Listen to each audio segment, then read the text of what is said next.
बिस्मिल्लाहिर्रहमानिर्रहीम। अस्सलाम वालेकुम नाज़रीन, आप देख रहे हैं 92.8 विद सादिया अफसाल। नाज़रीन, अपोजिशन की बड़ी जमातें क्या कर रही हैं, ये सवाल मौलाना फजल रहमान बार बार कर रहे हैं। आज भी मौलाना फजल रहमान ने कहा है कि वो बहुत जल्द जलसे और एहतजाज शुरू करेंगे, लेकिन नून लीग और पीपल्स पार्टी को खुद से कोई दावत नहीं देंगे। अगर ये दोनों जमातें खुद शामिल होना चाहती हैं तो उनको खुशामदीद कहेंगे। अब मौलाना फजल रहमान की नाराज़गी की वजह क्या है, ये पीपल्स पार्टी और PMLN ही बता सकते हैं। और वो ये कह रहे हैं कि इन दोनों की पॉलिसीज़ की वजह से अपोजिशन तकसीम होकर रह गई है, जिसका फ़ायदा हुकूमत को हो रहा है। दूसरी जानिब हुकूमत के लिए कुछ और मसला हो या ना हो, लेकिन सबसे बड़ा मसला जो है वो अवाम की दुहाई है महंगाई को लेकर।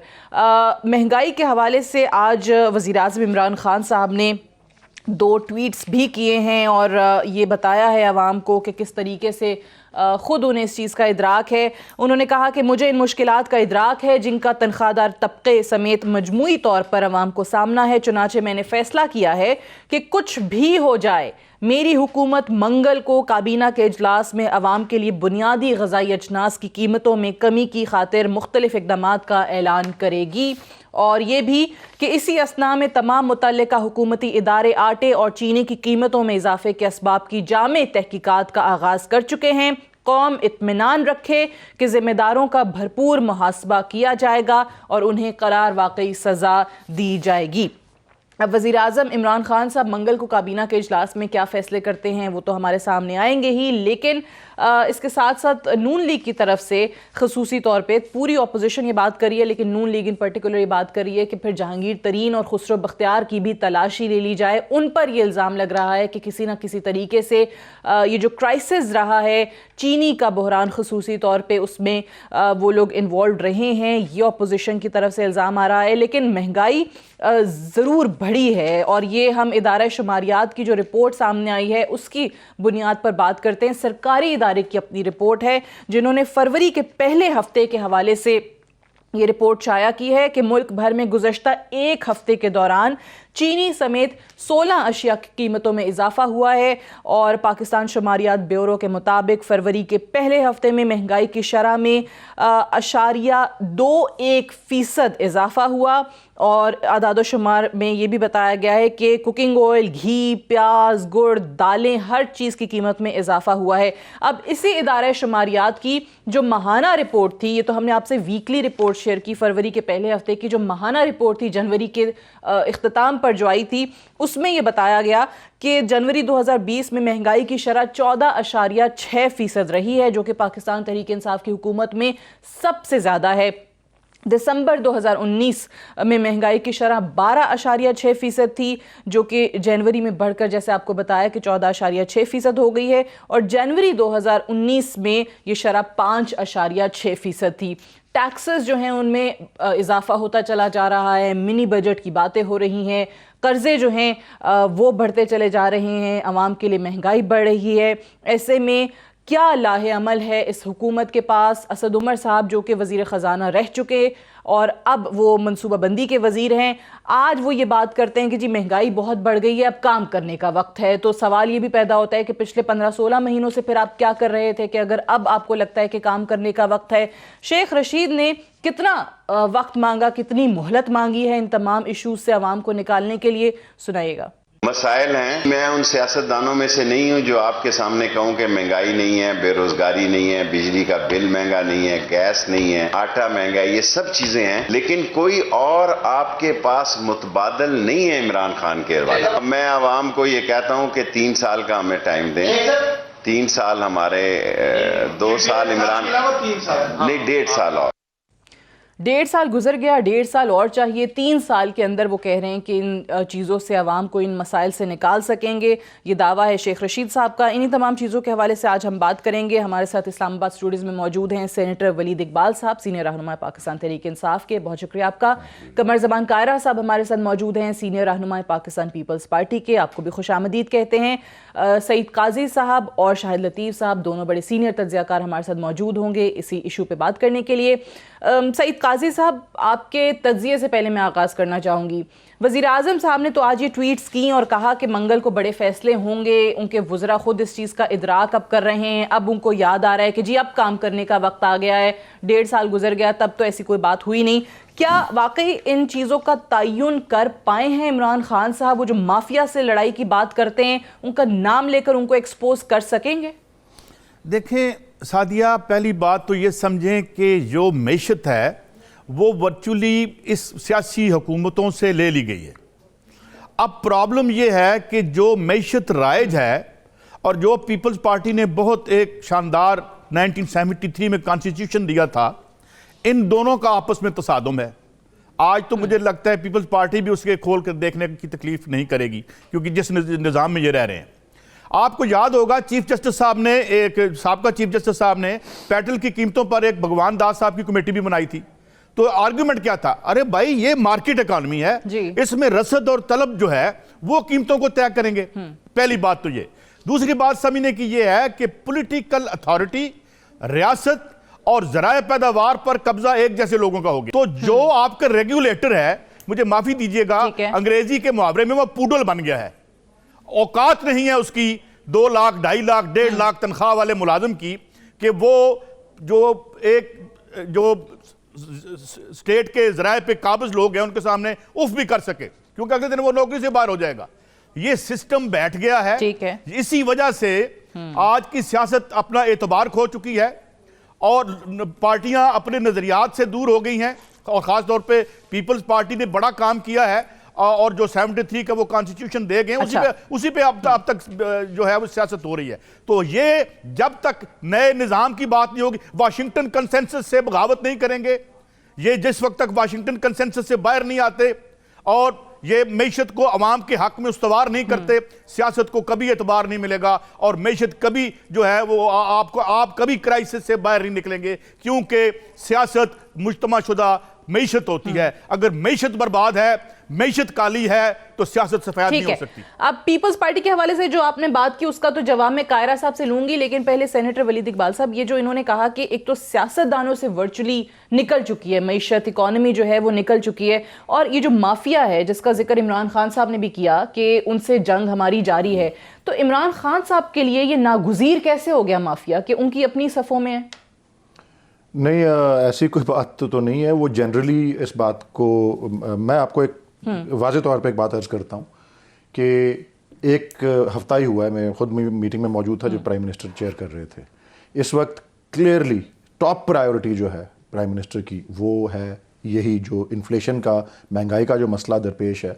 और यहाँ तक कि कल यानी कि गुज़िश्ता रोज़ सैटरडे को, पिछले सैटरडे को मैं स्पोक्स पर्सन्स की मीटिंग में था, कल इकोनॉमिक टीम की उन्होंने मीटिंग जो है वो की, जिसमें डॉक्टर हफीज़ शेख भी थे, मियाँ हमाद अज़हर भी थे, और यूटिलिटी स्टोर वाले जो अपना चेयरमैन हैं उनके यूटिलिटी स्टोर कॉरपोरेशन के डॉक्टर सानिया नश्तर साहिबा जो पॉवर्टी एलिविएशन को लुक आफ्टर कर रही हैं, जुल्फ़ी बुखारी साहब, वो सब लोग वहाँ उस पर मौजूद थे। और वहाँ उन्होंने क्लियरली इंस्ट्रक्शंस दी, ज़्यादा रिपोर्ट नहीं हुआ बट मैंने 1-2 अखबारों में देखा है, उन्होंने क्लियरली इंस्ट्रक्शंस भी दी हैं कि इस वक्त हर जो इदारा है और हर मिनिस्ट्री जो है मुतल्लिका, उसका काम जो है अव्वलीन वो यही है कि उन्होंने प्राइसेस को जो है कंट्रोल करना है। और इन्होंने यहां तक प्राइम मिनिस्टर ने कहा है कि मैंने 2 वीक्स में रिजल्ट्स देखने हैं कल की मीटिंग के बाद। और कल की मीटिंग में एक जगह पर, अब मैं नहीं जानता कि ये हकीकत है, यानी मैं वहां तो मौजूद नहीं था, एक जगह पर यह भी रिपोर्ट हुआ है किसी का हवाला देते हुए जो उस मीटिंग में मौजूद था कि प्राइम मिनिस्टर ने यह भी कहा है कि कोई हुकूमत जो अपने गरीब लोगों का ख्याल ना रख सके, उनको खाने पीने की रोजमर्रा अशिया के हवाले से रिलीफ ना दे सके, या प्राइम मिनिस्टर खुद कह रहे हैं उस हुकूमत को इक्तदार में रहने का हक नहीं है। सो ही इज वेरी माइंडफुल। अच्छा चलिए, अब ट्यूसडे को वो कह रहे हैं काबीना के इजलास में कीमतें कम करने के हवाले से इकदाम करेंगे।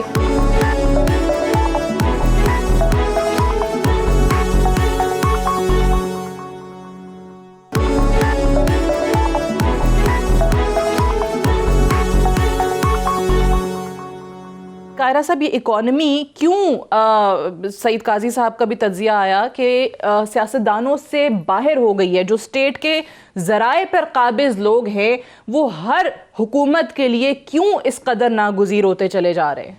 सादिया, पहली बात तो ये है कि वजीर आजम साहब को 1.5 साल बाद इस बात का इदराक हुआ है। लोग चीख रहे थे, अपोजिशन कह रही थी, मीडिया भी तरीके से समझा रहा था कि हजूर वाला लोगों की जिंदगी में तलखियां हो रही है, और कहा जा रहा था नहीं ऐसी नहीं, अपोजिशन शोर करती है, ये बिल्कुल ड्रामे करते हैं, कुछ नहीं है, सब अच्छा है। फिर कहा गया कि नहीं, अभी हमें आए हुए कितने दिन हुए हैं, कुछ थोड़ा सा वक्त लगेगा, चीजें ठीक हो जाएंगी। कभी 6 महीने, कभी साल, कभी 1.5 साल के बाद है।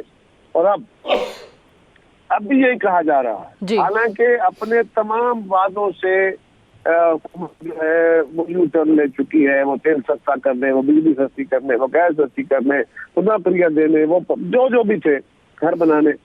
एक नारा रह गया था एहतसाब का। अब एहतसाब भी 1.5 साल बाद, जबकि इनके पास अपने शहजाद अकबर साहब की सूरत में और बहुत सारे और लोगों की सूरत में एक पूरा महकमा खड़ा किया गया है, एक वजारत खड़ी की गई है एहतसाब की। इसके बावजूद अब कहा जा रहा है कि नहीं, ये लोग छूट रहे हैं। हालांकि क्लेम पहले दिन ये था कि हमारे पास सारे सबूत मौजूद हैं, हम सबूत वक्त पे आने पे अदालतों में देंगे और इनको सजाएं दिलवाएंगे, इनसे पैसे रिकवर करेंगे। अब कुछ नहीं हो रहा और कह रहे हैं कि नैब गलत कर रही है, नैब इनकम्पिटेंट है। तो ये 1.5 साल, 1.25 साल का सोए रहे। अनफॉर्चुनेटली ऐसा ये आज भी कौम को सही सिमत नहीं दिखा पा रहे। इनको पहले तो अपने गलत वादे जो कौम से किए थे, जो अनडूएबल था, जिसकी बुनियाद पर कौम से उन्होंने प्रॉमिसेस किए थे, अनडूएबल प्रॉमिसेस थे, उससे पहले माफी मांगे कि हमने गलत बयानी की, फिर आगे बढ़ने की कोई बात करें। जो आपने कहा कार्टर्स जी, ये क्लीन के दौर में नहीं बन गए। ये कार्टर्स माफिया के कसूरवार पीटीआई नहीं है। ये कार्टर माफिया तो पिछले 70 साल से या उससे भी पहले से, अंग्रेजों के दौर से, और उसके बाद खास तौर पे, क्योंकि अंग्रेजों के दौर में तो ये इतने ज्यादा नहीं थे। उसके बाद जब हमारे यहाँ गवर्नेंस कमजोर होती गई और ताकतवरों ने और इस मुल्क के सरमायादारों ने और इस मुल्क के सियासतदानों ने और इस मुल्क के जो सरकारी मुलाजिम थे और इस मुल्क के जो मुख्तलिफ महकमे थे, उन्होंने पाकिस्तान के वसाइल को लूटा है। जब आपका स्टेट कंट्रोल कमजोर होगा, जब आपका क्लैरिटी नहीं होगी कि ये करना किससे है और इदारे भी उसमें शामिल हो, इंडिविजुअल्स भी शामिल हो, तो अल्टीमेटली वो जो स्टेट का निजाम है वो क्रिपल करता चला जाता है और आप अपने मेरिट पे फैसले नहीं कर पाते। और सरकारी मशीनरी जो टैक्स और जो बाकी चीजों को कलेक्ट करती है, रेवेन्यू इकट्ठा करती है, ये यूटिलिटी बिल्स देती है, उनको करप्ट किया जाता है ताकि अपने मुनाफे को मैग्नीफाई किया जा सके, बढ़ाया जा सके। ये एक बहुत बड़ा बीमारी है, ये किसी एक गवर्नमेंट की नहीं है। लेकिन खान साहब जिस माफियाज का जिक्र कर रहे हैं उनके खिलाफ लड़ना भी तो नहीं किया और वो कह भी रहे हैं, बिल्कुल सही है, वो कह भी रहे हैं। लेकिन मेरा सवाल इस पे ये, मैं शायद लतीफ साहब के तज्जिया पे सादिया, सवाल ये है कि जिस ऑर्गेनाइज्ड माफिया का वो कह रहे हैं कि वो मुझे हुकूमत नहीं करने दे रहा, वो कौन सा है? यही मैं पूछ रही हूँ शायद लतीफ साहब, आप फरमा दीजिए कि ये इमरान खान साहब ने कहा कि जी उनसे जंग कर रहे हैं और जंग जीतेंगे भी, बड़ा मुनज़्ज़म माफिया है जो हुकूमत नहीं करने दे रहा, जो हमें काम नहीं करने दे रहा। तो वज़ीर आज़म इमरान खान साहब के बारे में तो मशहूर है ना कि वो बहुत 2-4 ऐसी चीज़ें जिन पर कॉम्प्रोमाइज़ नहीं करते, उनको बहुत रूथलेस कंसिडर किया जाता है जब एहतसाब की बात होती है, जब ख़ास सरमायादार तबके की बात होती है। वही अफराद अब वज़ीर आज़म की आपको लग रहा है कि सफ़ों में नज़र आ रहे हैं और वज़ीर आज़म जंग तो करने की बात कर रहे हैं, लेकिन उनका नाम लेकर उनको एक्सपोज क्यों नहीं कर रहे? फिर देखें, इस मुल्क में जो तब्दीली के लिए लोगों ने वोट दिए हैं वो एहतसाब और करप्शन के नाम पर दिए हैं ना जी। ये दोनों चीज़ें इस मुल्क में कितने ज़ोरों पर हैं ये आपके सामने है। और मैं अर्ज़ करूँगा हुकूमत के लिए कि मुनसिफ हो तो फिर हशर बपा क्यों नहीं करते, मिट जाएगी जब कौम तो इंसाफ करोगे। भाई ये क्या कह रहे हो? 1.5 साल से यही सुन रहे हैं कि जनाब अपोजिशन वावेला मचा रही है, हमें ज़रा टाइम दे दो, बस हम थोड़ा सा तजर्बा हासिल कर रहे हैं। हकीकत यह है कि आपके सामने सारे वसाइल हैं, लोगों की चीखें निकल गईं। और कुछ देर पहले आप ये भी कह रहे थे इनके जो मशीर हैं मईशत के कि जी अभी तो लोगों की चीखें निकलेंगी। इसका मतलब आप वाकई कह रहे थे कि हमने चीखें निकाली हैं और मज़ीद आपकी चीखें निकालेंगे। यानी आपको मालूम था कि आपके अंदर जो काली भेड़ें हैं वो क्या कर रही हैं। ये कारा साहब बात कर रहे थे, ठीक कर रहे थे। ये सारी हुकूमतों में ऐसे लोग जो हुकूमत का हिस्सा होते हैं, ये कॉन्फ्लिक्ट ऑफ इंटरेस्ट किसको कहते हैं? क्या आप जब हुकूमत में होते हैं तो आप इस तरह के माफियाज में शामिल हो जाएं, ये कॉन्फ्लिक्ट ऑफ इंटरेस्ट नहीं है? कि आप ये सारे कारोबार आपके पास हों, फिर आप माफियाज बन जाएं। आपने पाकिस्तान में मुख्तलिफ शोबों में कहत बर्पा कर दिया। खुदा न खास्ता एक तो कोई कुदरती तरीके से कहत आते हैं। पाकिस्तान में तो एग्रीकल्चरल मुल्क है, दूर दूर से कोई कहत का नामो निशान नहीं। ये जो हमारे ऊपर आपने लोग बैठाए हुए हैं और अरसे से कह रहे हैं इस माफिया का हमें मालूम है, तो फिर इस माफिया को कौन पकड़ेगा? इसका मतलब आप बेबस हैं। ये कौन सी तहरीक इंसाफ है जहां मेरिट की बुनियाद पर आपको आपके लेफ्ट राइट जो नाम लिए जा रहे हैं, इन्हीं का इंटरेस्ट है, इन्हीं के हाथ में आटा है, इन्हीं के हाथ में शुगर है। और ये लोगों की वाकई चीखें निकल गई। लोगों का तो 2 वक्त का खाना मुश्किल हो गया। यानी हर चीज पे ये जो रोजमर्रा की मुस्लिम लीग नून का मुतालबा दुरुस्त है, जायज है कि जहांगीर तरीन और खुसरो बख्तियार की जो शुगर मिले हैं उनकी तलाशी लें सबसे पहले वजीर आजम साहब? 100% दुरुस्त है। 70% हिस्सा इनके पास है। तो ये जो कीमतें बढ़ रही हैं और जो लोगों से सब कुछ छिन गया, आप इनको पकड़ें। आप जिनको पकड़ने निकले थे उनमें इनको शामिल क्यों नहीं करते? इसलिए कि वो आपके साथ हैं। ये कौन सी तहरीक इंसाफ है? ये कौन सा एहतसाब है? और लोगों को बहाने लगाते रहे कि बस माइशत जो है वो बस बड़ी आसमान को छूने जा रही है। जो आपके अंदर से ये माफिया बैठा हुआ है जिन्होंने लोगों का जीना हराम कर दिया। पहले लोगों को जीने का हक तो दें, माइशत तो बात की बात है, ये माइशत का हिस्सा नहीं है। ये तो आपने तबाह कर दिया, लोगों से उनकी जिंदगियां छीन ली, लोग खुदकुशियां कर रहे हैं। I have to go for a short break. मैं ब्रेक से वापस आती हूँ तो यही जो मसला है महंगाई का, और वजीर आजम साहब ने तो आज ऐलान कर दिया, लेकिन मसला एक और भी है कि जो वजीर आजम की टीम है, काबीना के अंदर बैठे ऐसे वुज़रा हैं जो ये हमें बताते रहे कि नहीं ये तो मीडिया ने किया हुआ है, हालात इतने बुरे हैं नहीं, ऐसी महंगाई है नहीं। या दूसरी जो लॉजिक होती थी वो ये होती थी कि ये माजी के हुक्मरान करके गए हैं। अब मामला उससे आगे बढ़ चुका है जब वज़ीर आज़म खुद इस चीज़ की बात कर रहे हैं। ब्रेक ले लें, ब्रेक से वापस आते हैं, इस डिस्कशन को यहीं से आगे बढ़ाएंगे। Stay tuned.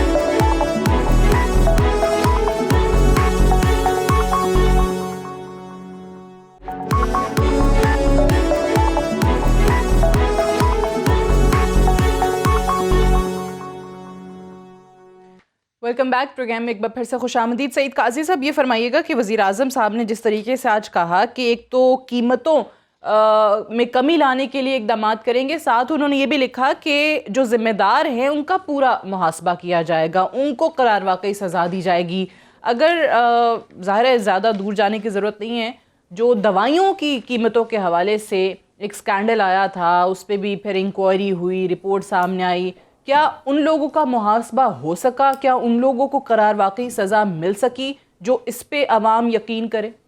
देखिए, पहले तो मैं आपको बता दूं, वहाँ पे एक शेख अख्तर हुसैन साहब का केस था, वो मैंने खुद फॉलो किया है। वो अभी तक वहीं बैठे हुए हैं, उनकी डिग्री बताया गया था जाली है। आमिर कियानी साहब चले हो गए, जो नए वजीर आए हैं ये उनके बारे में भी कहा जाता है कि उन्हीं के आदमी हैं। इस पे प्रोग्राम में मैं आपको बता दूंगा। मैं एक और बात करना चाहता हूँ। यहाँ पर ये बार बार कहा जा रहा है कि बड़े अच्छे लोग हम लेके आए। अरे भाई, बुरे निज़ाम में अच्छे लोग नहीं होते। एक बात, असल मसले को पकड़ते हैं। यही पीपल्स पार्टी थी 1970s में जिसने ये कानून ये आइन बनाया था। यहां स्टील मिल लगाई थी। जुल्फकार अली भुट्टो ने शुगर माफिया के साथ क्या किया था?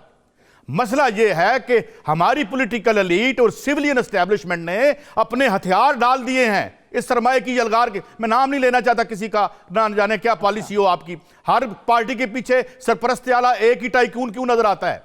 मुझे बताएं। हमारी पॉलिटिकल, हमारा दुख ये नहीं है, हम ज़ियाउल हक से लड़े थे, आइंदा भी मार्शल लॉ से लड़ेंगे। लेकिन बात यह है कि हमारे लीडरों ने जो हमारे लीडर आइन बना सकते हैं, इनके पास है ताकत। इन्होंने सरमाए के आगे घुटने टेक दिए। इन्होंने नजरियात को अपनी पार्टियों से जलावतन कर दिया है। इस वजह से हमारे बच्चे कुचले जा रहे हैं। और मैं आपको बताऊं, कोई अच्छे बंदों वाली बात, वजह क्या समझ में आ रही है? वजह ये है कि पीपल्स पार्टी की आप मिसाल दे रहे हैं, चलिए पीपल्स पार्टी की बात ही कर लें। फिर वो जुल्फिकार अली भुट्टो साहब वाली मिसाल आपने दी कि क्यों फिर उस नजरिए से क्यों दूर हो गई पीपल्स पार्टी आपकी नजर में? की लाइनें के सभी को मसलियत कोशी हुनर लगने लगी है, सरों पर अब गुबारे राह गुजर शायद ना आए। हमने भट्टियां खोल ली, दुकानें बना ली, इसमें सर कटते हैं। पीपल्स पार्टी से ज्यादा किसको पता है? तो फिर हम जब आफियत कर ली हमने, तो फिर ना हम लीडर रहे, हम बुनियादी तौर पर लीडरों के बेस में दुकानदार हैं या कुछ और हैं, हम लीडर नहीं रहे। यही वजह है कि दुख ये है कि ये तीसरा दौर है, काश कुछ होता और हम जो है यहाँ पे एक जमहूरी रवायात और माशी इंसाफ कर सकते, मगर इस दौर में आके हमने देखा कि दौलत का इर्तकाज और बढ़ा, अवाम और बेकसर मजबूर हुए और चंद लोग और जो पहले 22 खानदान थे अब 2200 हो गए होंगे, उनके हाथ में इन्होंने हमारी किस्मत दे दी है। ना दवाई है, ना रोटी है, ना रोजगार है। इमरान खान किससे लड़ेगा और क्या कर लेगा? जिनकी डोनेशन पे पार्टियां चलती हैं, काम उनके होते हैं। इसलिए एक बड़ी लड़ाई की जरूरत है, जो मुझे मनस्से शऊद पे कोई लीडर नजर नहीं आ रहा। सब जो है वो इसमें एक है। I am sorry to say that. Syed Kazi साहब तो बिल्कुल ऑप्टिमिस्टिक नहीं है इस मामले में, लेकिन बात वो तल्ख हकीकत ही बयान कर रहे हैं यहाँ पे कि वो उसी सरमायादार तबके के आगे फिर इमरान खान साहब ने भी अपने हथियार डाल दिए, वो कैसे लड़ाई करेंगे? नहीं, अभी तो लड़ाई शुरू हुई है जी, हथियार लड़ाई शुरू हुई है। एब्सोल्युटली जी, मैंने तो कहा है ना, अभी देखें ये बार बार जो एक बात हो रही है कि जी ये 1.5 साल बाद उनको ख्याल आया। भाई शुरू के वक्त में तो आके आप प्राइम मिनिस्टर से मिलें, उनसे सुने वो जो उनको अपना अंदाजा हुआ कि किस किस, ठीक है अंदाजा था पहले भी कि मईशत कितनी मुश्किल में थी, लेकिन जो जाहिर है कि इतनी ज्यादा मालूमात आपको जो मिलती हैं, जो हुकूमत में आने के बाद पता लगता है, वो तो कहते हैं कि जी ये 2-3 दोस्ताना मुल्कों ने उस वक्त एकदम फौरी तौर पे हंगामी मदद ना की होती तो मुल्क का तो दिवालिया होने वाला था। और ये तो जो महंगाई थोड़ा सा, ये डॉलर जो है 120 से 150 पे जाने की वजह से या 155 की जाने की वजह से हुई है, अगर वो 200-300 पे चला जाता और जो कि अगर मुल्क दिवालिया होता तो वो हो सकता था इजीली। उस वक्त क्या महंगाई होती और किस बहरान से बचाया है वो करके, मुस्तहकम करके। आज भी देखें जेपी मॉर्गन के जो यहाँ के चीफ हैं इस इलाके के, उन्होंने बताया हुआ है कि जी करेंसी की स्टेबिलिटी को हम बड़ा उसमें कोई रिस्क नहीं देखते, फोर्सिबल फ्यूचर वो इतने बढ़ते चले जा रहे हैं जो इमरान खान साहब ने कहा था वो लेंगे ही नहीं। देखें जी, सबसे पहली बात IMF के साथ कल फिर मुज़ाकरात हैं। एक तो शाहिद लतीफ साहब ने कहा कि जी वो किसी ने, मुशीर खजाना ने कहा था चीखे निकलने वाली बात, वो अप्रैल 2019 में असद उमर साहब जब वो रुखसत हो रहे थे एज फाइनेंस मिनिस्टर, उन्होंने कहा था क्योंकि रिफॉर्म्स और फिर IMF पैकेज जो कि हर नई हुकूमत ने 2008 में भी लिया, PPP गवर्नमेंट ने 2013 में PMLN गवर्नमेंट ने भी लिया, उसके इफेक्ट्स जो थे ना कि आपने नहीं जाना IMF के पास। बहरहाल जी जो उस वक्त के हालात थे, वो कोई चॉइस नहीं थी जो इकोनॉमी को देख के अपना जो मुश्किल थी उसके हवाले से। लेकिन बहरहाल मैं आपको अर्ज कर दूं, कल पंजाब में भी मीटिंग हुई है, चीफ सेक्रेटरी साहब मौजूद थे, 4 मिनिस्टर्स पंजाब गवर्नमेंट के थे, इंडस्ट्रीज मिनिस्टर जो असलम इकबाल साहब हैं, एग्रीकल्चर के मिनिस्टर जो लंगड़ियाल साहब हैं, फिर फूड के मिनिस्टर समीउल्लाह खान साहब, आबपाशी के मिनिस्टर सरदार मोहसिन लगारी साहब। ये उनका फैसला, और ये जिनको जो इतनी, ये बाय द वे ये PMLN की लाइन है, ये उनके बयान जो मरियम औरंगजेब साहिबा और मियां शहबाज शरीफ के आए हुए हैं कि जी ये खुसरो बख्तियार साहब के और जहांगीर तरीन साहब के वो स्टॉक्स लें। ये भाई साहब पंजाब की गवर्नमेंट ऑलरेडी हुक्म दे चुकी है इनकी दोनों साहिबान की मिले, पंजाब में इन दोनों की मिले, पंजाब में तलाशी का हुक्म पंजाब हुकूमत दे चुकी है। इस वक्त सब तमाम स्टॉकिस्ट्स और तमाम मिलर्स को अपने स्टॉक्स को डिक्लेयर करने का कहा गया है। कोई कमी बेशी होती है तो देखते हैं कौन इसमें स्पेयर होगा। आप देखिएगा, मुझे पता ना आपने ये अल्फाज इस्तेमाल किए हैं इमरान खान साहब के लिए कि वो रूथलेस हैं इस मामले में, तो फिर देखिएगा कोई किसी किस्म के हथियार जो हैं वो नहीं डाले गए। और उसके अलावा अपना शाहिद लतीफ साहब ने यह भी कहा है कि जी 70% शुगर मिल्स जो हैं वो PTI के लीडर्स की हैं। ये बिल्कुल गलत है। मेरे पास जो इंफॉर्मेशन है वो तो है 4 से 6%। लेकिन एक चीज मैं जरूर एग्री करता हूं और कायरा साहब से कि आप शुगर मिल्स का, जहां तक एसेंशियल फूड स्टफ्स का ताल्लुक है, शुगर एक इंडस्ट्री है जो कि बड़ी नुमाया है, बाकी फ्लावर और इस तरह की जो है वो डिस्पर्स्ड है।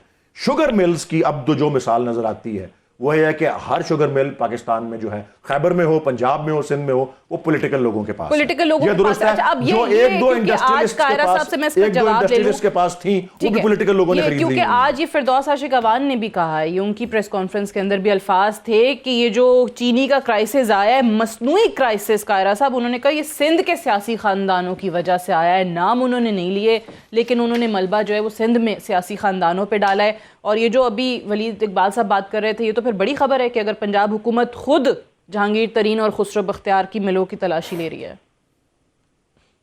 उन्होंने तमाम मिलर से डेटा मांगा है जी।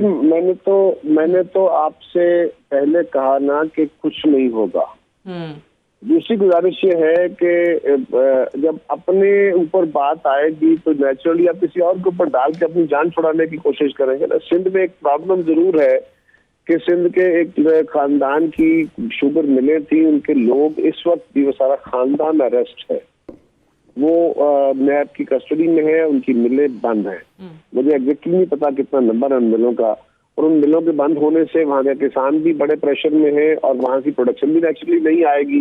तो वो एक वजह तो हो सकती है जो डिमांड साइड की है। बट सवाल ये है, यहाँ तो मिलें क्रशिंग सीजन शुरू नहीं कर रही थी, यहाँ की मिलें तो बुनियादी तौर पे ये काम करने को तैयार नहीं थी कि वो जो जमींदार से गन्ना उठाएं और गन्ना उठा के उससे अपनी टाइम पे क्रशिंग शुरू करें। ये एक और क्राइसिस था, ये गवर्नमेंट की अपनी नेग्लिजेंस थी और गवर्नमेंट का अपना फेलियर था।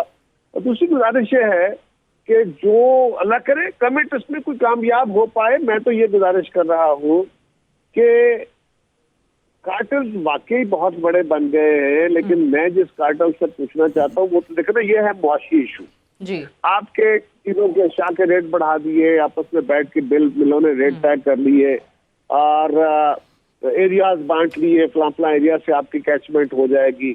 लेकिन ये इकोनॉमिक इश्यूज के अलावा जो बुनियादी तौर पे खान साहब कह रहे हैं कि मुझे हुकूमत नहीं करने दी जा रही, उसमें इन कार्टल्स का तो कोई रोल नहीं है। ये तो चलो चीनी के रेट बढ़ा लिए, तेल के आटे के रेट बढ़ा लिए। जहाँ गवर्नेंस का ताल्लुक है, हुकूमत चलाने का ताल्लुक है, वो कौन सा कार्टल है जो उनको नहीं करने दे रहा काम, या उनकी गवर्नेंस में रुकावट बन रहा है? वो तो खान साहब खुद बताएं तो सही ना कौम को। और दूसरी तीसरी गुजारिश ये है सादिया जी कि ये जो पंजाब के अंदर ये मीटिंग हुई है, क्या हमारी हुकूमत जो प्राइवेट सेक्टर का कंट्रोल है मिलो जो मार्केट के ऊपर, उसके अंदर कितना पेनिट्रेट कर लेगी, कितना ज्यादा उसका बेहतर मैकेनिज्म बना लेगी? इस वक्त अशिया के रेट इन जनरली भी बढ़े हुए हैं और मैं आपको तसल्ली से कह रहा हूँ अल्लाह करे ये कर पाए, लेकिन माजी में भी इसकी मिसाल नहीं है। मार्केट के अंदर मुकम्मल तौर पे आपकी राष्ट्रीय मशीनरी में ना ये इस्तेदाद है, ना ये शफाफियत है, ना ये कैपेसिटी है, और वो उसका हिस्सा होते हैं, वो प्रॉब्लम का हिस्सा है, वो सोल्यूशन का हिस्सा नहीं है अनफॉर्चुनेटली। और होर्डिंग जो है वो सभी तरफ होती है। लेकिन मेरा सवाल ये है सादिया जी कि एक तरफ रियासत मुख्तलिफ सेक्टर से डिसइन्वेस्ट कर रही है कि जी रियासत का काम कारोबार करना नहीं है, और दूसरी तरफ रियासती इदारे अपने कारोबार कर रहे हैं और नए कारोबार कर रहे हैं। तो क्यों ऐसा हो रहा है? हम इस ड्युअलिटी में क्यों आए हुए हैं? चौथी गुजारिश, आखिरी गुजारिश ये है कि गवर्नमेंट ज्यादा से ज्यादा लोगों को रिलीफ देने के लिए जो मार्केट में काम कर सकती है वो ये है कि वो यूटिलिटीज को सस्ता करे, वो सब्सिडियां दे दे, या वो टैक्स में कमी कर दे। ना ये टैक्स कम कर सकते हैं कि इनका रेवेन्यू ऑलरेडी 1 ट्रिलियन के करीब शॉर्ट है, ना ये सब्सिडियां दे सकते हैं कि IMF इनको इसकी इजाजत नहीं दे रहे और खुद ये प्रोविजन कर बैठे हुए हैं, फंसे हुए हैं। और तीसरी गुजारिश ये है कि सस्ती बिजली, सस्ता तेल ये कहाँ से देंगे? उसके अलावा चीजों के रेट कम करने का और क्या, और इसी तरह जो डिस्काउंट रेट है यानी इंटरेस्ट रेट ऑन फाइनेंसेस जो है वो कैसे कम करेंगे? ये इनके लिए मुमकिन नहीं है। बैंकिंग इंडस्ट्री में भी प्राइवेट सेक्टर है, इंश्योरेंस कंपनी में भी प्राइवेट सेक्टर के साथ पब्लिक सेक्टर है। तो यानी जो आपने आवाज में कहा था कि इनके लिए मुमकिन नहीं हो पाएगा, मैं शायद लतीफ साहब इसी चीज पे, क्योंकि कायरा साहब ने बड़ी 3-4 बुनियादी बातें भी की हैं कि जो प्राइवेट शुगर मिल्स मालिकान हैं उनकी जो मार्केट में अप्रोच है वहाँ हुकूमत किस हद तक पेनिट्रेट कर सकेगी, वो भी बड़ा अहम सवाल है। फिर रियासती इदारों के हवाले से जो उन्होंने कहा है, मैं चाहूँगी उस पर ज़रूर रिस्पॉन्ड करें कि उनके भी आपको नजर आ रहे हैं कारोबार। शुगर मिलों की जो इस्तेदाद है वो पाकिस्तान एक स्टडी थी कि शायद 36% या 32% या 36% उनका है, उनका शेयर। ठीक है, 36% उनका शेयर है। शायद लतीफ साहब देखें, बात यह है कि वली साहब ने 2-3 बातें चूँकि की, मेरा नाम भी लेकर की, तो मैं जवाबन अर्ज़ करना चाहूँगा कि हर चीज़ को ये बड़ा आसान है कि पिछली हुकूमतों पर डाल दें, जैसे अभी भी ये बात कर रहे थे और हर डिस्कशन में ये बात होती है कि मुल्क का तो दिवालिया निकल रहा था तो डॉलर तो पता नहीं 300 पे चले जाना था, बड़ा क्रेडिट लेते हैं कि हमने उसको 150 पे 160 पे रोक लिया। अरे भाई, ये जो मजीद जो कहत अभी आपने मुल्क पे लागू किया है, इसका ताल्लुक डॉलर से नहीं है। हम लोगों को बेवकूफ़ ना बनाएं। ये जो सरमायाकारी आपने जिसकी कोशिश की, ये जो माफिया जिसके आगे, अच्छा ये जो बात है ना कि इमरान खान खुद हथियार डाल गए हैं, ये तो उनके अल्फाज हैं कि माफिया बड़ा स्ट्रांग है। ये जाहिर ये करता है कि उनकी चल नहीं रही, वो उनको काबू नहीं कर पा रहे। इसका क्या मतलब है? अच्छा, और फिर आप ये कहें कि जनाब हमने हथियार अब तेज कर लिए, क्योंकि कायरा साहब ने ये सवाल उठाया कि भाई ये जो कार्टेल्स हैं, ये जिसको आप शुगर माफिया कह लें, आटे का माफिया कह लें, जो भी कह लें, वो एक तरफ है। उन्होंने कहा ये उस मुनज़्ज़म माफिया की डेफिनेशन में, उस कैटेगरी में नहीं आता जिसकी तरफ इमरान खान साहब इशारा कर रहे हैं। तो वो कौन सा माफिया है जिसके बारे में खान साहब कहते हैं कि उनको नहीं हुकूमत करने दे रहा? देखें जी, बात यह है कि माफियाज तो हर तरह के हैं। क्या हुकूमत के पास वसाइल नहीं हैं इनको काबू करने के? आप हुकूमत, मैं तो शुरू में कह चुका कि आपको तब्दीली के लिए लोगों ने ये इतने वोट दिए, बड़ा रोना रोया और बहुत हमने करप्शन और बहुत चोर और डाकुओं की बात की। हम उसमें भी आपका साथ देते हैं और देंगे कि चोरी और डाका जो है वो गलत है। मगर जो आपके इर्द गिर्द इस माफिया का हिस्सा बने हुए लोग कर रहे हैं, जो हुकूमत को नहीं चलने दे रहे, ये आप हमसे चाहते हैं कि हम उनके पास पहुंचें, उनसे दरखास्त करें? ये हुकूमत का नहीं तो किसका काम है? ये हुकूमत पकड़े ना। इसमें बिल्कुल प्राइवेट माफिया का भी हाथ है। और जो हुकूमत में आपके साथ बैठे हैं वो अपनी पोजीशन को इस्तेमाल करते हुए इस माफिया का हिस्सा बने हुए हैं और वो हर हुकूमत का हिस्सा रहे। इसी को मैं कॉन्फ्लिक्ट ऑफ इंटरेस्ट कहता हूँ। तो मकसद ये है कि ये जो भी माफियाज इसमें इन्वॉल्व हैं, और खुदारा कौम को इस तरह हम गलत फहमी में ना उसका शिकार करें। ये जो कौम पे कहत आपने डाला है, ये खाने पीने की चीज़ों का, आटे का, चीनी का, और जो आपने टैक्स के नाम पर लोगों की रीढ़ की हड्डी तोड़ दी है। आप कहते थे वो 8,000 बिलियन जो है टैक्स इकट्ठा होगा और न जाने कौन कौन से सब्ज बाग दिखाते रहे और उससे मुल्क चलेगा। फिर IMF की तरफ हम भाग गए, टैक्स अब इकट्ठा नहीं हुआ और टैक्स आप जो है वो लोगों के ऊपर टैक्स डाल के हर चीज़ के ऊपर, तो लोगों का तो 2 वक्त का खाना पूरा नहीं हो रहा। इस टैक्स के नाम पे आप रेवेन्यू जो है उसकी फिगर्स देते हैं। ये वो टैक्स नहीं है जिसकी बात आप करते थे। आप टैक्स लें उन लोगों से जो फाइलर ही नहीं है, वो कहीं नजर नहीं आता।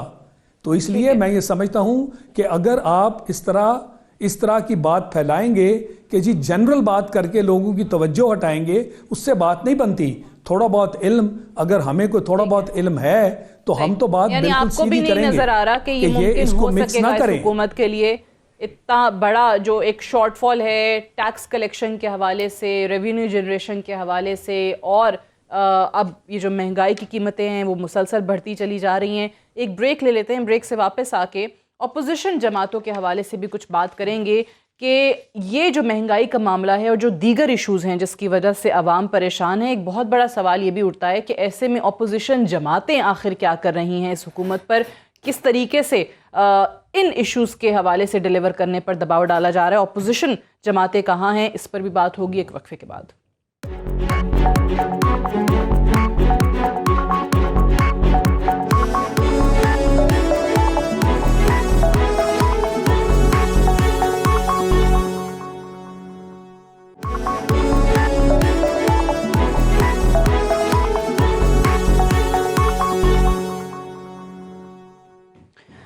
Welcome back. प्रोग्राम में एक बार फिर से खुश आमदीद। सईद काजी साहब, ये बताइएगा कि अपोजिशन जमातों का ऑब्वियसली बड़ा किरदार होता है अगर हुकूमतें सही तरीके से फंक्शन नहीं कर रही, अवाम के मसाइल कम नहीं हो रहे। नून लीग के टाइम पे भी हम देखते थे कि इमरान खान साहब जो हैं वो अपोजिशन की तरफ से सड़कों पर हैं, अवाम को मोबिलाइज कर रहे हैं, हर वक्त बता रहे हैं कि भाई ये इस तरह से हैं, इन्होंने महंगाई की हालत ये कर दी है, ये खा गए, लूट गए, ये डाकू हैं, चोर हैं, जो भी वो कहा करते थे। लेकिन इस टाइम पे आपको कहीं अपोजिशन की बड़ी जमातें नज़र आ रही हैं, या आप समझते हैं कि उनके पास भी इस वक्त कोई लाया अमल नहीं है, इसलिए वो आगे आना ही नहीं चाहती, जिनको हम गवर्नमेंट इन वेटिंग कहते हैं, वो जमातें भी खामोश हैं? देखें सादिया, आपने कभी गौर किया कि जब यहाँ के वो तबकात जो इस मुल्क को चलाते हैं महंगाई से तंग आके जब सड़क पे आते हैं, डॉक्टर्स हों, टीचर्स हों, चपड़ासी हों, क्लर्क्स हों, कभी आपको कोई सियासी बंदा वहाँ नज़र आया है? कोई पार्टी वहाँ आपको नज़र आई है? कभी नहीं नज़र आई। बल्कि हम क्या देखते हैं, भले कराची हो, भले लाहौर हो, यहाँ असम्बली के बाहर उन्हें कुट पड़ती है, मार पड़ती है, या वाटर कैनन से उन्हें सिंध में मार पड़ती है। पहली बात तो ये समझें। और दूसरी बात, इसहाक डार ने ये माना था कि 12 कार्टल्स हैं, कायमा कमेटी के सामने उसने बताया था ये कार्टल्स के फ्रंटमैन हैं, हमारे नुमाइंदे नहीं हैं। मेरे नुमाइंदे के पास 10 करोड़ रुपया नहीं है कि वो इलेक्शन लड़े। मेरा नुमाइंदा गरीब आदमी है, वो काउंसलर का इलेक्शन भी नहीं लड़ सकता। अब जिसने 10 करोड़ रुपया खर्च करना है उसने उसका इंतजाम भी करना है। और यहां जो कारोबार और माशाल्लाह मैशत ऊपर जा रही है, वो हमें पता है कि यहां माल कैसे कमाया जाता है। यहां पे सिवाय सट्टे के, कब्जे के पैसे आपके सियासत में हैं। लाहौर में कौन कौन सा कब्जा ग्रुप था जो PMLN को नहीं कर रहा था? उससे पहले बड़े कब्जा ग्रुप जो है वो किस किस पार्टी के पीछे नहीं है। सुप्रीम कोर्ट तक केसेस गए, मगर सुनवाई हुई या ना हुई ये आप खुद देख लीजिएगा, वर्डिक्ट्स पढ़ लीजिएगा। मामला ये है कि क्यों लोग निकलें, मदरसे के वो मुलाजिम बच्चे निकल आएंगे जिनको वो रोटी खिलाते हैं, और वहां जाके क्या हुआ, मेरे हकूक के लिए लड़ेंगे। वहां पे मेरे हकूक के लिए जो पार्टियां बनी थी, पीपल्स पार्टी तो कोई टेस्ट ट्यूब बेबी भी नहीं है, किसी इंटेलिजेंस एजेंसी के दफ्तर में नहीं बनी थी, तारीख के अमल में बनी थी। और बहुत चाहते हैं ऊपर से लेकर नीचे तक। आज बहुत आपकी मोहब्बत पीपल्स पार्टी से जो है ना वो नजर आ रही है सईद काजी साहब, हर बात में आप पीपल्स पार्टी की मिसाल दे रहे हैं। मैं इसलिए कहता हूं कि ये एक 68-69 का बहुत बड़ा रेवोल्यूशन था, बहुत बड़ी तब्दीली आई। देखें लोगों को क्या क्या नहीं मिला, पासपोर्ट का हक मिला, राइट्स पे बात हुई। तो वो रवायतें भले खफीफ थी, भले धुंधली हैं, हम उन्हें क्यों नहीं सामने लाते? हम क्यों सियासत में का एतबार बहाल नहीं करते? इस 2 रोजा जिंदगी से क्या लेके चले जाना है हमने? ये 1.5 गज की एक कब्र ही इंसान का मुकद्दर है। तो अगर हमें मौका मिला है, हमें मौका मिला कि हम कुछ कर जाएं, तो क्यों नहीं हम करते? हम क्यों शिकस्त खा गए हैं? हम क्यों हार मान गए हैं? हम क्यों जराइम पेशा लोगों के जो है आगे शिकस्त खा गए हैं? ठीक है, आपकी जी प्लीज। मुस्तकिल मुस्कुरा रहे हैं वलीद इकबाल साहब आपके तज्जिए पर, तो मैं चाहूंगी कि आप ही बता दें मुस्कुराहट की वजह। बात तो सही कर रहे हैं कि भाई क्यों शिकस्त खा रहे हैं हम ऐसे लोगों से? मुस्कुराहट की वजह ये थी एक्चुअली कि मैंने सोचा काजी साहब शायद मुझे मौका देंगे, क्योंकि उनके बाद मेरे पास शम्मा महफिल आती है इस प्रोग्राम में। तो मैंने कहा शायद मौका देंगे कि एक सवाल के जवाब में उन्होंने पीपल्स पार्टी की बात नहीं की। और देखें, मैं ज़रूर एक बिल्कुल हट के प्रोग्राम के मौजू से बात, मैं साबिक वज़ीर-ए-आज़म ज़ुल्फ़िकार अली भुट्टो साहब को 2 चीज़ों का क्रेडिट ज़रूर देना चाहूँगा। उनकी और उनकी पार्टी से और बड़े इख्तलाफ हों हमारे, जो भी हों, लेकिन एक 1973 कॉन्स्टिट्यूशन और दूसरा न्यूक्लियर प्रोग्राम, ये 2 देरपा चीज़ें उन्होंने हमें अपने उसमें वो फ्रंट रनर थे और ये करने में, उसका क्रेडिट उनको जाना चाहिए। और उसके अलावा मैं दोहराऊँगा फिर से, पिछले सवाल को उन्होंने एंड किया था। वैसे बड़े माशाल्लाह ये जज्बाती और शोला बयान है, उनको पॉलिटिक्स में होना चाहिए था। ये आई डोंट नो, ये तज्जिया निगार क्यों बन नहीं, वो कहते हैं पॉलिटिक्स में वो आ नहीं सकते। 2-2.5 अरब रुपया कहीं से ले दे, मैं भी सियासत में आ जाऊंगा। जी मैं तो सरमायादार नहीं हूं जी, ना मैं ये मैं सईद काजी साहब देखें आपके बिहाफ पे पहले ये बात कर दी ना कि वो जो लोग आ चुके हैं वो फिर आ नहीं सकते। ना मैं सरमायादार हूं और ना मेरे पार्टी के जो हेड हैं वो सरमायादार हैं, ना वो कोई जागीर रखते हैं। बट आपके टाइम पे भी हम एक्सपेक्ट यही कर रहे थे, सुन भी यही रहे थे कि आपको टिकट मिल रहा है इलेक्शन लड़ने का। सियासतदान ना दादा सियासतदान, वो खुद कहते हैं अपने मुंह से। और मेरे ख्याल में बिल्कुल इस्लाहात की जरूरत है हमारे सिस्टम को। लेकिन आपका सवाल ऑपोजिशन के बारे में था, मैं समझता हूँ ऑपोजिशन बिल्कुल मुंतशिर है नहीं है, और ये बिल्कुल ये लोग कहते हैं ना कि ये जो बेयकीनी फैला रहा है, जो भी फैला रहे हैं कोशिश ऑपोजिशन वाले कर रहे हो, मीडिया में कुछ दोस्त कर रहे हो, अच्छा। ये जो बेयकीनी फैला रहे हैं कि जी आज गई हुकूमत कल गई हुकूमत, ये बिल्कुल कोई ये खुद फरेबी है, सेल्फ डिसेप्शन है, ऐसी कोई आसार नहीं है। कायरा साहब, ये ऑपोजिशन जमातों के हवाले से सवाल इसलिए भी था कि आज मौलाना फजल रहमान ने भी कहा कि नून लीग और पीपल्स पार्टी ने तकसीम कर दिया ऑपोजिशन को, लेकिन क्या आप वाकई समझते हैं कि इन इशूज़ पर, महंगाई के मसले को ही लेकर चलें, अवाम की सही तौर पे नुमाइंदगी, तर्जुमानी कहीं किसी फोरम पे ऑपोजिशन की इन 2 बड़ी जमातों की तरफ से हो रही है? साहब, एक तो गुजारिश ये है कि काजी साहब मेरे बड़े भाई भी हैं और हमारे उस्तादों में से हैं, बिल्कुल ये बात दुरुस्त कर रहे हैं। उनका दुख जो है ना वो दुरुस्त है, लेकिन एक बात हमें याद रखनी चाहिए कि 79 में 77 के बाद इस खित्ते में अफगान जंग हुई थी जिसमें पीपल्स पार्टी का कसूर नहीं था। इस रियासत को उस जंग में घुसेड़ा गया और यहाँ पे पूरा मजहबी फसाद खड़ा किया गया, ये पीपल्स पार्टी का कसूर नहीं था। पीपल्स पार्टी तो खुद उस मार खा के उस सारे अमल से गुजरी। भी शहीद थी और मोहतरमा नुसरत भुट्टो भी पीपल्स पार्टी के कारकुन भी। और फिर जमातों को तोड़ने का एक मुनज़्ज़म तरीकाकार और सियासत को बेवकार बनाने का एक तरीकाकार और अक्ल को और शऊर को रोकना और जज्बात के साथ खेलने का एक तरीकाकार इस सियासत ने अडॉप्ट किया। हथियार खड़े किए थे काजी साहब।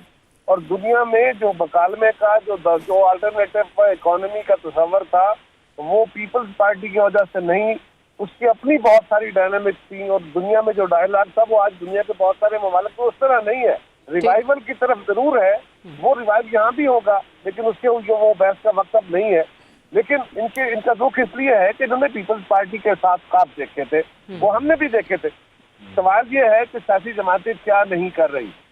जहाँ तक मौलाना का गिला है, वो अपनी जगह उनका गिला दुरुस्त है, क्योंकि हमने मौलाना का साथ नहीं दिया। हमने जिसको मुनासिब समझा उस हद तक हम साथ गए। अगर मौलाना फजलुर रहमान साहब का वो तरीकाकार गैर जमहूरी हमें नजर आया, या उससे गैर जमहूरी अमल होने का, ये सारा अमल डीरल होने का तस्वर नजर आया, तो हम उसका नहीं किया। आवाम को मोबिलाइज करने की कोई कोशिश कर रहे हैं? एक मिनट जलसे वलसे करके। जहाँ तक ताल्लुक अपोजिशन की जमातों का है, तो क्या पार्लियामान के अंदर ये मुबाहिसा रोज कौन सा अपोजिशन का मेंबर है जो खड़ा होके ये बात नहीं करता सेनेट में या कौमी असेंबली में? मुझे एक बता दीजिए। आज अगर कल से या परसों से असेंबली के अंदर इस पर बहस होने लगी है, क्या हुकूमत के कहने पे शुरू होने लगी है या अपोजिशन के?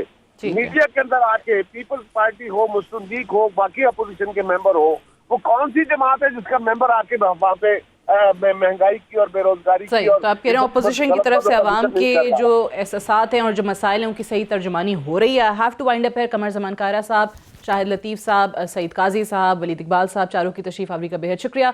That's all for tonight. इजाज़त दीजिए, खुदा हाफिज़।